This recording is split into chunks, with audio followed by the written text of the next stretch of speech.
Te damos muchísimas gracias por acompañarnos en esta semana. Gracias porque estamos cerrando un ciclo semanal y ahora estamos en tu santo día. Queremos agradecerte porque pese al frío, estamos acá para alabarte a ti, para honrarte. Y gracias por darnos la vida y la oportunidad de hacerlo para ti, Señor. Amén. Te pedimos que bendigas este culto, que bendigas cada parte, que bendigas sobre todo el estudio de tu palabra, que sea de crecimiento, de alimento para nuestras vidas. Lo rogamos y lo suplicamos en el nombre de Jesús. Amén. Amén. Muy feliz sábado, ¿cómo están? ¿Andan bien? Muchas gracias, muchas gracias. Una alegría poder estar acá con ustedes en esta mañana para estudiar la Biblia, para compartir un mensaje bíblico.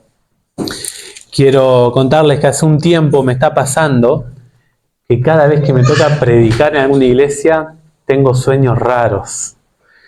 Y creo que acá en este lugar hay alguien que tiene una cuota de culpa, y es Aníbal. ¿No? Me estuvo presionando. No, mentira, Aníbal, broma.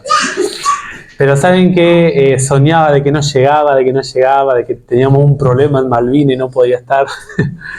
Pero el Señor nos permitió despertar y saber que era un sueño, ¿no? Agradecido a Dios de poder estar acá con ustedes, compartiendo acá en Limay. No sé si todos han tenido una buena semana. Yo dije feliz sábado. Y hay hermanos que no lo dicen porque quizás son sinceros y han pasado una semana triste. Deudas, problemas económicos, problemas familiares, etc. Pero si has pasado por esos problemas, quiero decirte que es una confirmación de que este mundo no es nuestro hogar. Este mundo es un mundo dañado por el pecado y por eso nosotros no encajamos con el ritmo de este mundo. Así que si has tenido una semana triste, una semana difícil, compleja, queremos alentarte a que pienses en la tierra nueva. Dios está preparando un lugar donde sí va a ser nuestro hogar, donde sí va a ser el Edén eterno, donde vamos a morar en la presencia de nuestro buen Dios. Quiero que reflexionemos en esta mañana. Vamos a estar leyendo y compartiendo el texto de 2 Corintios, capítulo 4, los versículos 1 al 6. Este pasaje lo estudié un poquito cuando hace un par de semanas lo trabajó la lección de escuela sabática, hablando de el conflicto cuando se predica la palabra. El apóstol Pablo escribe la carta a los Corintios, la primera carta. La primera carta a los Corintios es donde él da muchas recomendaciones a la iglesia. Una iglesia donde había mucha confusión, mucha pecaminosidad. Si había una iglesia compleja, era la de Corintios, ¿sí? Así que si Limay es compleja, piensen en Corinto. Si Malvinas es compleja, pensamos en Corinto. Porque las iglesias no son perfectas. Y uno de los cuestionamientos que había recibido el apóstol Pablo era que él predicaba con el objetivo de enriquecerse. Él predicaba explotando a las iglesias. Él se aprovechaba de las iglesias. Entonces él en el capítulo 3 y el capítulo 4 lo que va a hacer es abrirnos el ministerio que Dios le había dado al apóstol Pablo. Por eso el versículo 1 dice, o empieza, 2 Corintios 4:1, dice, por lo cual. Está conectando una idea anterior. ¿Cuál es la idea anterior? Bueno, por ejemplo, en el capítulo 3, los versículos 4 al 6, dice, esta confianza la tenemos mediante Cristo para con Dios. No que estemos capacitados para hacer algo por nosotros mismos. Al contrario, nuestra capacidad proviene de Dios, el cual asimismo nos capacitó para ser ministros de un nuevo pacto, no de letra, sino del Espíritu, porque la letra mata, pero el Espíritu da vida. El apóstol viene hablando acerca de la consecuencia de leer la Escritura sin Cristo. Los judíos tenían este problema, tenían un velo porque no encuentran a Cristo en las Escrituras. Y el apóstol Pablo dice que ese Cristo empieza a transformar tu vida cuando empiezas a contemplarlo. Fíjense lo que dice el versículo 18. Dice, por tanto nosotros todos, mirando con el rostro descubierto y reflejando como en un espejo la gloria del Señor, somos transformados de gloria en gloria en su misma imagen por la acción del Espíritu del Señor.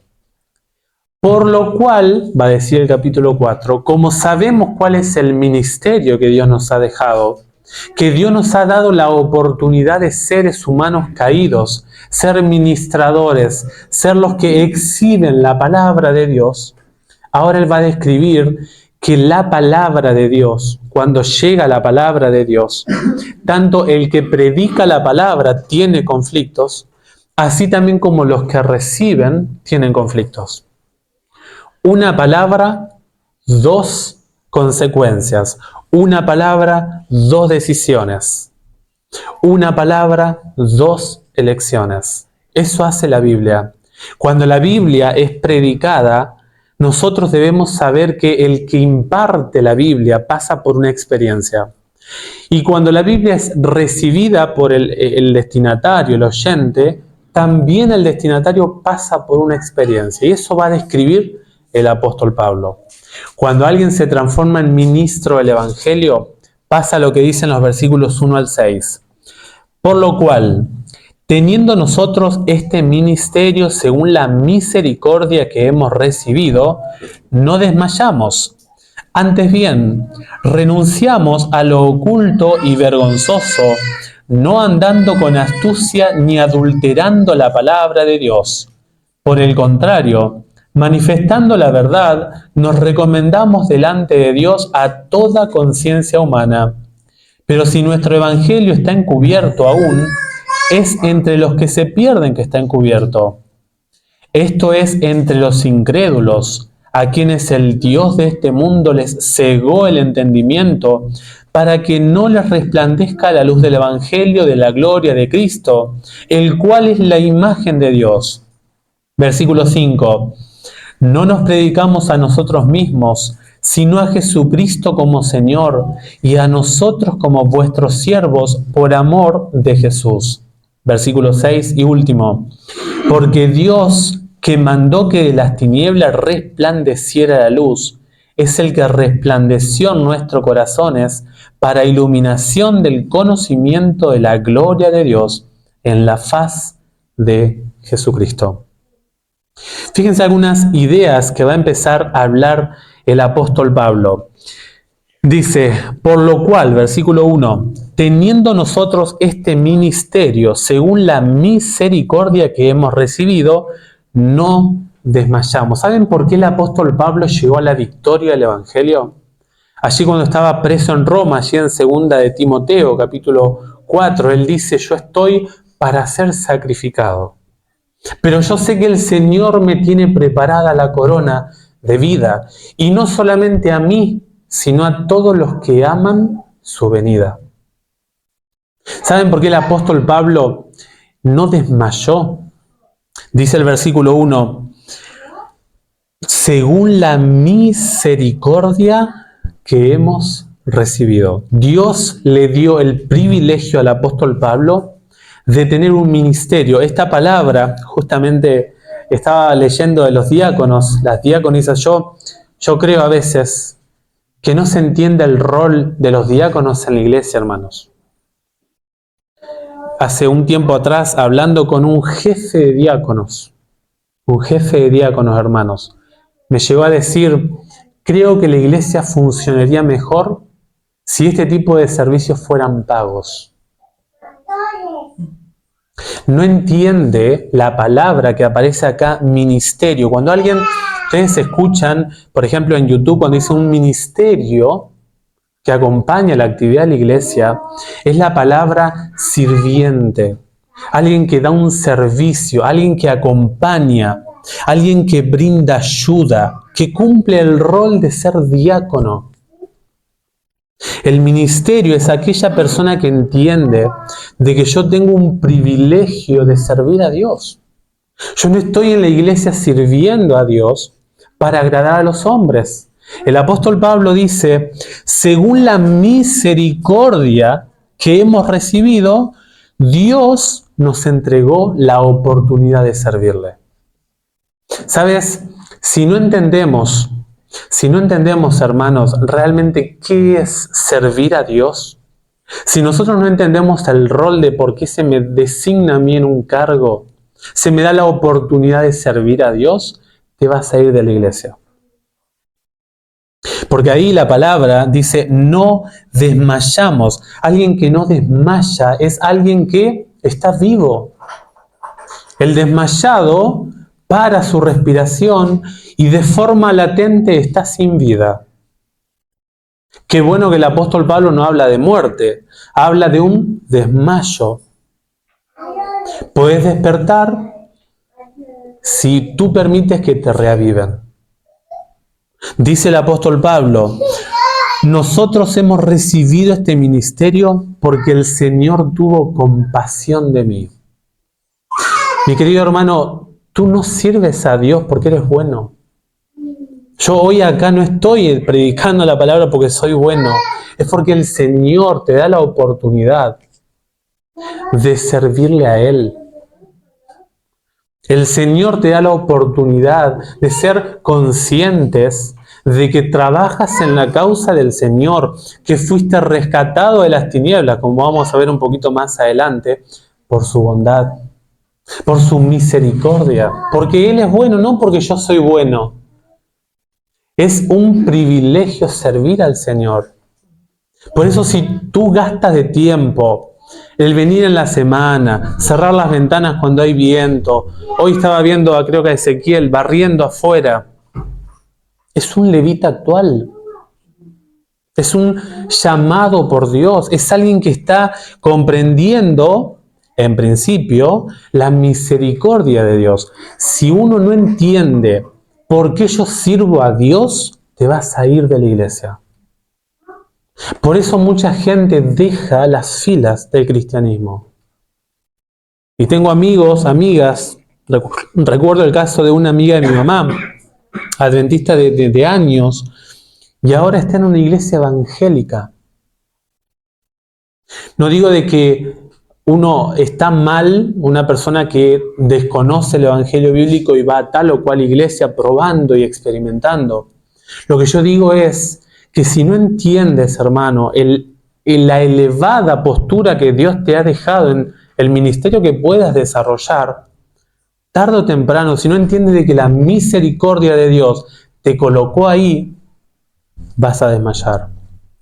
El apóstol Pablo era un hombre que reconocía que él servía a Dios porque Dios le permitió por misericordia servirle. El apóstol Pablo sentía vergüenza de su pasado porque él perseguía a la iglesia cristiana. Él mataba a los cristianos. Y él dice, yo soy el más pecador de todos, yo he sido un abortivo. En 2 Corintios 11 él habla de la comparación con los demás excelentes apóstoles. Él dice, soy un mal escritor, tengo conocimiento, pero no me expreso bien. Si había alguien que reconocía, que se sometía al recuerdo de dónde lo había sacado Dios, era Pablo. ¿Quieres realmente no desmayar en la vida cristiana? Tienes que entender la misericordia y la bondad de Dios. El servir a Dios es un privilegio. El trabajar para la causa de Dios es un privilegio. Si nosotros no entendemos esto que dice el apóstol Pablo, tarde o temprano nos vamos a ir de las filas del pueblo de Dios. Versículo 2. Antes bien, renunciamos a lo oculto y vergonzoso, no andando con astucia ni adulterando la palabra de Dios, Por el contrario, manifestando la verdad, nos recomendamos delante de Dios a toda conciencia humana. El apóstol Pablo va a empezar a hablarnos acerca de las cosas que no debe hacer el que predica la palabra y lo que sí debe hacer el que predica la palabra. Fíjense ustedes que él dice, primeramente lo que no, dice, antes bien renunciamos.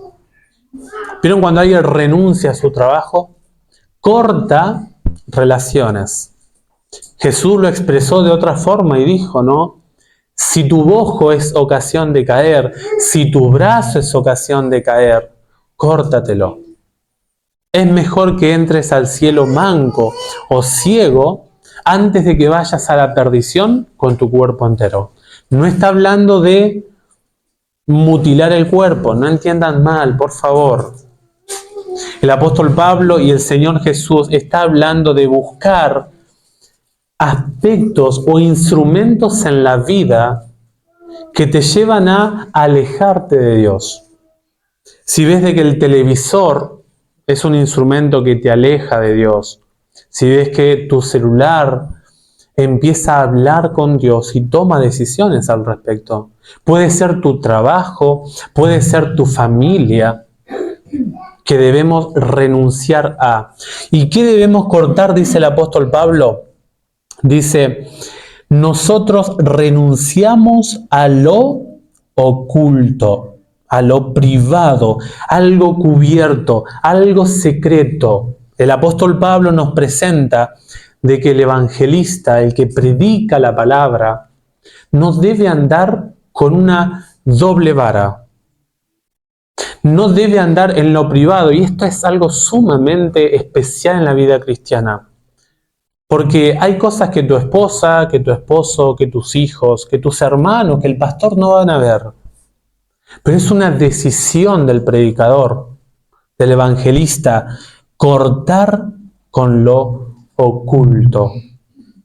Y cortar también, dice el texto, con lo vergonzoso. Aquellas cosas que ni siquiera los impíos hacen. El apóstol Pablo le dijo a la iglesia de Roma, ¿no? Por causa de ustedes, de la vuestra conducta, el nombre de Dios es blasfemado. Cosas que el cielo no puede mirar. Lo oculto y lo vergonzoso. Luego dice, no andamos. Este verbo es muy interesante, es el verbo peripateo. No sé si lo han escuchado. La escuela de filosofía, los peripatéticos de Aristóteles. Era muy interesante esta escuela. Esta escuela era una escuela que caminaban todos los filósofos, ¿no? Llevando sus contenidos, pensando mientras iban caminando y estudiando. Ellos creían que el movimiento hacía de que el cerebro incorporase más esos saberes. El apóstol Pablo está hablando y utiliza este verbo a aquellos que van andando en el camino de una forma. Dice, no andando, no moviéndote, no procesando como esa escuela, con astucia. Esta palabra astucia es dar una apariencia, es usar habilidades para el mal, es ser mañoso, es emplear un truco, es usar artimañas, es tener destreza para el mal. Es alguien que se ha preparado y perfeccionado en el camino del mal. Satanás es astuto, hermanos. Él tiene miles de años preparándose para engañar a la raza humana. Y allá en 2 Corintios 11 el apóstol Pablo le dijo, temo de que como la astuta serpiente engañó a Eva, ustedes sean engañados.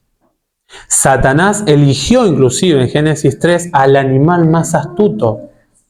Nosotros tenemos que cuidarnos de andar empleando artimañas, ser especialistas de buscar una coima, de aprovecharse del otro. El cristiano no debe manejarse así, dice el apóstol Pablo. Dice, ni adulterando la palabra de Dios.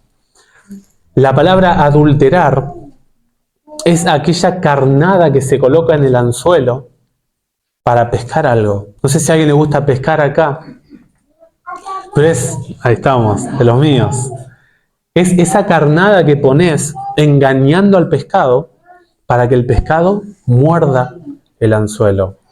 Adulterar significa hacer uniones que el cielo no habilita. El adulterio, según la Biblia, es un contacto entre dos personas que el cielo no aprueba. Es una unión ilegal. Por eso la Biblia dice, no mezcles la palabra, no pongas carnada, sé sincero cuando prediques la palabra de Dios. Esto es una responsabilidad para la iglesia de Dios, hermanos.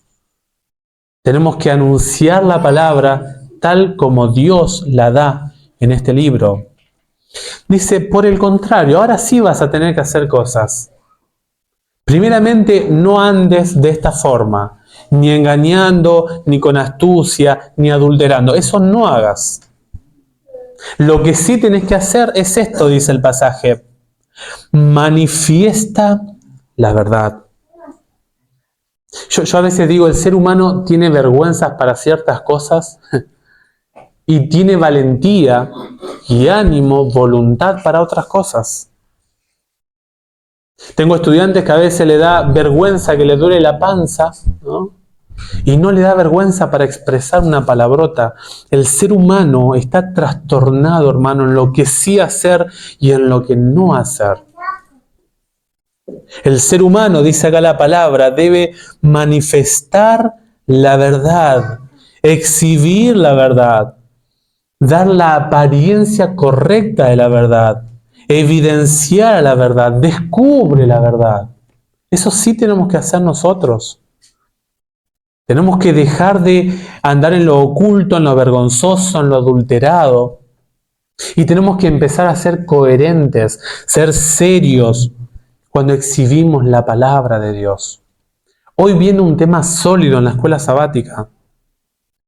Hay un debate con Apocalipsis 11. Tú como miembro de la iglesia tienes que estudiar la Biblia. Yo como miembro de la iglesia tenemos que estudiar la Biblia. Es una responsabilidad porque tarde o temprano te va a tocar exhibir la palabra de Dios. Y vas a tener que tener las herramientas ya incorporadas. Es como cuando Jesús dijo, ¿no? Llegará el momento cuando los llevarán delante de reyes, pero mi espíritu les recordará todas las cosas que habéis aprendido. Primero tienes que aprender. Tenemos que aprender a dar la Biblia al que lo necesita, exponer la palabra de Dios. Luego dice, nos recomendamos delante de Dios. Yo no sé si has pedido alguna vez alguna recomendación, pero sabes que el que te da la recomendación se la juega por vos. Porque está poniendo su firma, está poniendo su empresa, su nombre para recomendarte. ¿Sabes qué decía el apóstol Pablo? No me interesan las recomendaciones humanas. Me interesa que el cielo me diga, el apóstol Pablo es mío. El apóstol Pablo me sirve a mí. Juana, Aníbal, Ezequiel son mis servidores. Yo tengo la recomendación delante de Dios. Y eso es, hermanos, vivir de forma consciente ante los ojos de Dios. Es serio lo que dice el apóstol Pablo. Yo no sé si me atrevería a decir, a exigir en el escrito bíblico de que Dios me recomiende a mí. La recomendación del cielo. Y luego termina el pasaje y dice, a toda conciencia humana. La conciencia tiene que ver con las convicciones íntimas. Es cuando estás en paz con lo que haces externamente e internamente. Es saber de que yo en mi vida privada, lo que yo hago en lo oculto, es aprobado o está en consonancia, en armonía con lo que yo hago afuera. No es vivir como un hipócrita, es vivir de forma transparente, vivir de forma honesta, sincera ante los ojos de Dios. Versículo 3 dice: pero si nuestro evangelio está aún encubierto, entre los que se pierden está encubierto. Noten ustedes que ahora se va a hablar del primer grupo. La palabra llega al primer grupo de personas que va a hablar el apóstol Pablo. ¿Cuál es el primer grupo? Habla de aquellos que no quieren escuchar la palabra de Dios. Fíjense ustedes que el evangelio que está velado, que está oculto, que es incomprensible, no es porque el evangelio es incomprensible, sino que el destinatario, el receptor de la palabra, se coloca en una postura de rechazo para el así dice Jehová. Para un escrito está. Y es interesante que hay un vínculo, hermano, importantísimo entre comprender el evangelio y ser salvo. O el no comprender el evangelio y la perdición. Porque el ser humano, dice el apóstol Pablo, si nuestro evangelio está aún encubierto, o sea, si no se entiende, si está oculto, si es incomprensible, es entre los que se pierden que está encubierto. El ser humano puede correr el riesgo de rechazar la luz que Dios le quiere dar. El apóstol Pablo está en concordancia con lo que dice Juan. Dice Juan: el que es de Dios, las palabras de Dios oye, las cuales por tanto no oís vosotros, porque no sois de Dios. En este mundo hay dos grupos de personas. El primer grupo que habla el apóstol Pablo es el grupo de personas que rechazan en su corazón la voluntad de Dios. El que le dice no a Dios. Y el evangelio queda oculto para esas personas. La comprensión y el evangelio. La salvación y la perdición. Dos elementos importantísimos. El proceso intelectual que está destacando el apóstol Pablo. Acá se nota, hermanos, en este versículo, la actitud del corazón del oidor de la palabra. Alguien dijo esto: no hay una característica más segura de una naturaleza no santificada que el disgusto por la palabra de Dios. No sé si alguien da estudios bíblicos acá, pero hay personas que te dicen: no me interesa la palabra. Esta es una gran demostración, como dice la frase, que la persona tiene una naturaleza corrompida. El desprecio por la palabra de Dios. El profeta dice: el que no es de Dios no nos oye. O sea, hay una falta de armonía entre el que no quiere oír la palabra de Dios y el que está enseñando la palabra de Dios. Y la palabra de Dios puede quedar oculta para la persona que se cierra al evangelio. Esta actitud cierra el acceso a la verdad. Se construye un velo que oscurece la visión espiritual. ¿Y saben cómo trabaja el adversario? Versículo 4. Dice el pasaje 4: esto es entre los incrédulos, a quienes el Dios de este mundo les cegó el entendimiento, para que no les resplandezca la luz del Evangelio de la gloria de Cristo, el cual es la imagen de Dios. Se emplea, ¿saben cuál título para el adversario? El Dios de este siglo. Con minúscula, ¿no? ¿Saben que Jesús en Juan 12 lo llamó el gobernante de este mundo, el príncipe de este mundo? ¿Qué significa este título? Está hablando acerca de la soberanía de Dios, de Satanás.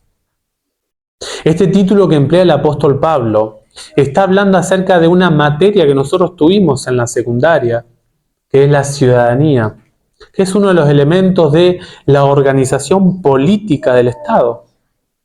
Cuando hablamos de soberanía, estamos hablando del poder de hacer algo, la capacidad de poder manejar jurídica y legalmente algo. El empleo de este término que usa el apóstol Pablo está indicando de que Satanás ha tratado, hermanos, de robarle a Dios la autoridad que Dios tiene en este mundo. Jesús cuando vino acá a la tierra, vino a recuperar la autoridad legal de este mundo. Vino a entregar lo que la ley exigía y vino a pagar la muerte que la ley exigía. Por eso el apóstol Pablo dice, todavía hay un enorme grupo de personas que se entregan al poder, a la soberanía de este ser. ¿Saben cómo trabaja Satanás, hermanos? El pasaje dice, el Dios de este mundo les cegó el entendimiento. Primeramente hay una decisión del ser humano, ¿no? En el versículo 4. El evangelio para esa gente está oculto. Esa gente no quiere el mensaje, hay una decisión personal. Y luego lo que hace el enemigo es dominar el corazón, dominar la mente del ser humano. Lo que hace Satanás, hermanos, es intervenir en tus facultades mentales. Esos atributos que Dios te ha dado como su criatura, esas cualidades que te hace diferente a un animal, que te permite decidir. Satanás toma esas habilidades de la voluntad y luego el ser humano se entrega al dominio del adversario. Entonces ahora lo que va a ocurrir es que el ser humano que se entrega al enemigo, al Dios de este siglo, deja la posibilidad de estar en comunión con Dios, con su iglesia, con su pueblo, y todas las conductas ahora que va a desarrollar esa persona va a estar en consonancia con el adversario. Conductas inmorales, expresiones físicas, expresiones lingüísticas, en armonía con el Dios de este siglo. El diablo trastorna las facultades mentales, los aleja de la Biblia y ahora domina la conducta de ese ser humano. El reino de Satanás, hermanos, es un reino de tinieblas. Es un reino de oscuridad. Y cuando hablamos de tinieblas estamos hablando de forma simbólica. El profeta Isaías, allí en Isaías 62, dice que las tinieblas han cubierto la tierra. Las naciones están cubiertas de tinieblas. Pero dice el pasaje, pero en ti brillará la luz de Dios, la luz de Jehová. Dos grupos nuevamente. El adversario, hermanos, hace algo que es tremendo. Todo lo que es cultura, todo lo que es conocimiento académico, todo lo que son carreras, eso sí son luminarias aprobadas por este mundo. Pero hablen en esos campos, en esos sectores académicos de la Biblia y van a ser despreciados. Porque la Biblia es una luz menospreciada para el impío. ¿Y saben qué es lo más terrible?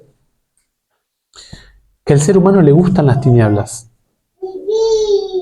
Dice Jesús hablando a Nicodemo, dice que los hombres amaron más las tinieblas que la luz porque sus obras eran malas.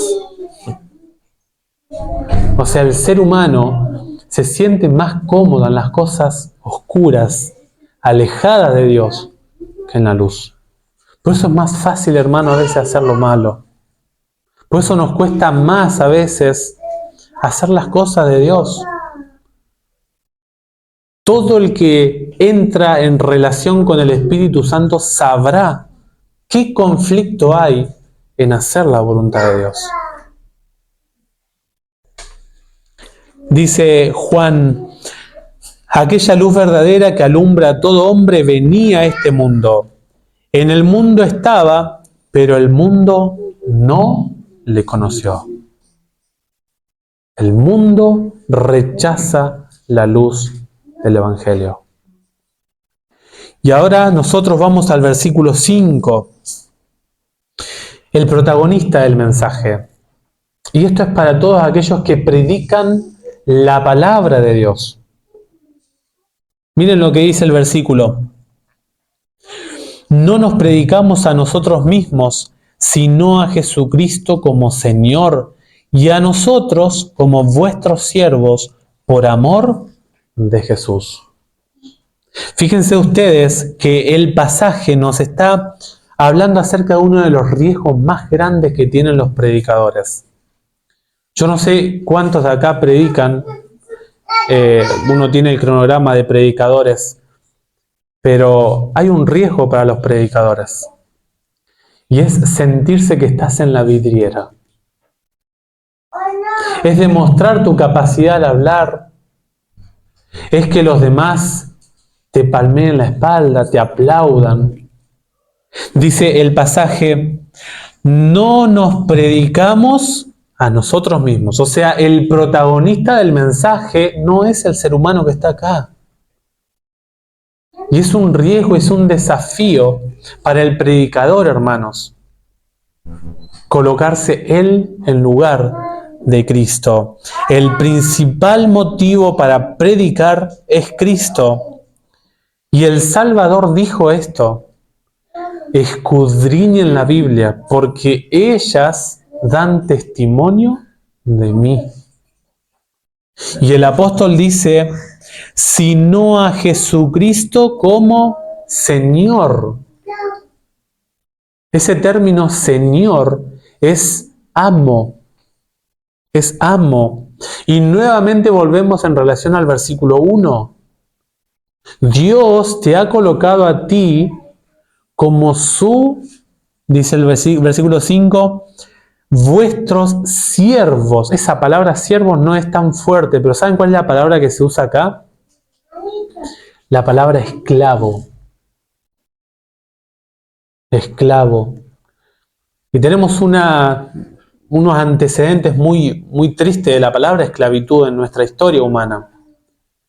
Pero en relación a la entrega, comprendiendo quién es Cristo, el apóstol dice, Él es mi amo, el Señor, y yo soy su siervo.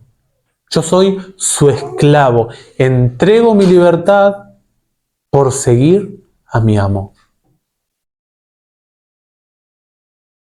El predicador es un esclavo de Dios. Es un siervo de Dios. Y el esclavo está para servir, no para ser servido. Jesús lo dijo de esta forma. El Hijo del Hombre no vino para ser servido, sino para servir y para dar su vida. Los diáconos que están sirviendo, es un privilegio servir a Dios. Jesús dice, y para dar su vida en rescate por muchos. Si gastás tu vida siendo esclavo para tu amo, Cristo Jesús, sé feliz. Vas a ser recomendado por Dios. Vas a ser ensalzado por el cielo. No vas a andar en lo oculto. No vas a andar en lo adulterado. Sino que vas a ser un exhibidor claro de un escrito está. Y el versículo 6, y ya cerramos. El versículo 6 habla para el otro grupo de personas. Dice el apóstol Pablo, porque Dios, que mandó que de las tinieblas resplandeciera la luz, es el que resplandeció en nuestros corazones para iluminación del conocimiento de la gloria de Dios en la faz de Jesucristo. Dios, hermanos, te sacó de las tinieblas porque Él quiso, por su misericordia. Dice el pasaje, Dios mandó que de las tinieblas resplandeciera la luz. Nosotros estamos acá en el templo y estamos conociendo la vida cristiana y vivimos la vida cristiana porque Dios te alcanzó, porque Dios te buscó. Dios es el que hizo de que salieras de ese peripateo, ese andar en las tinieblas, para ahora ser llamado a las obras de la luz. Jesús dijo, yo soy la luz del mundo. Y uno dice, qué lindo que Jesús es la luz del mundo. Pero después les dice a sus apóstoles, ¿no? Ustedes son la luz del mundo. Una responsabilidad para nosotros. Representar a la luz aquí en la tierra. Dios es el que te hace llegar la luz. No hay otra forma. ¿Y sabes cómo Dios te hace llegar a la luz plena? Por medio de su palabra. Fíjense lo que dice allí 2 de Pedro. Si me acompañan, por favor. 2 de Pedro, capítulo 1 y el versículo 19. Dice el versículo 19, ¿lo tienen? 2 de Pedro 1, 19. No pierdan 2 de Corintios 4, perdón. Creo que ya le dije tarde, ¿no? Pero bueno, dice el versículo 19. Tenemos también la palabra profética más segura, a la cual hacéis bien en estar atento como una antorcha que alumbra en lugar oscuro, hasta que el día amanezca y el lucero de la mañana salga en vuestros corazones. Esta palabra lugar oscuro es una palabra que significa un lugar inhabitable, un lugar sucio. Ese es el estado en el que yo estaba antes de conocer la luz de Cristo. Nosotros, cuando miramos la comparación de la vida del justo que hace el sabio Salomón, el sabio dice, ¿no?, que la senda de los justos es como la luz de la aurora, que va en aumento hasta que el día es perfecto. Imagínense ustedes a las 6, 7 de la mañana, cuando es plena oscuridad, si Dios levantara el interruptor y nos llevara al sol del mediodía, nos dejaría ciegos. Por eso el sol, lo que es la aurora, es ese espacio antes de que el sol aparezca, donde ya hay un poco de luz. La vida cristiana, hermanos, es un proceso. Por eso nosotros tenemos que ser respetuosos de aquellos que están luchando con cualquier cosa. A veces nosotros corremos el riesgo de ser incomprensibles. El sabio dice, primero estás en oscuridad, luego el Señor te lleva a la aurora y luego empieza a subir el sol suavemente y te lleva a la temperatura más alta al mediodía. Así es la vida con Dios. Es un proceso paulatino y cada uno está en ese proceso. La pregunta con el texto que vimos hoy en esta mañana es, ¿qué hora es en tu vida? ¿Está brillando más las tinieblas o está brillando más la luz en tu vida? ¿Qué hora es en tu vida? ¿La palabra de Dios está siendo la que está iluminando tu andar? ¿Será que estamos todavía con ese velo que está en el pueblo hebreo cuando no puede ver al Señor Jesús? ¿Será que todavía andamos en lo oculto? ¿Será que todavía andamos en lo adulterado? ¿Será que no entendemos de que servimos a Dios por misericordia? ¿Será que estamos en estado de muerte, desmayados? ¿Cómo estás en tu vida personal? ¿Conoces a alguien que está en plena oscuridad? ¿Hay alguien de tu entorno que necesita la luz del Evangelio? La mente del ser humano es transformada por medio de la verdad bíblica. Es para preguntarnos, ¿no? ¿Cómo estamos hoy nosotros? ¿Dónde estamos nosotros? ¿Estamos en el primer grupo o estamos en el segundo grupo? Ojalá que la verdad del versículo 6, que la luz de Dios en Cristo Jesús, caminando en su presencia, bajo su recomendación, en nuestra conciencia ante Dios, no ante los demás, podamos nosotros ser resplandecidos por la luz del Señor. Que Dios te bendiga ricamente, que seas un lucero de Dios en este mundo. Que tengan lindo sábado y gracias por su atención.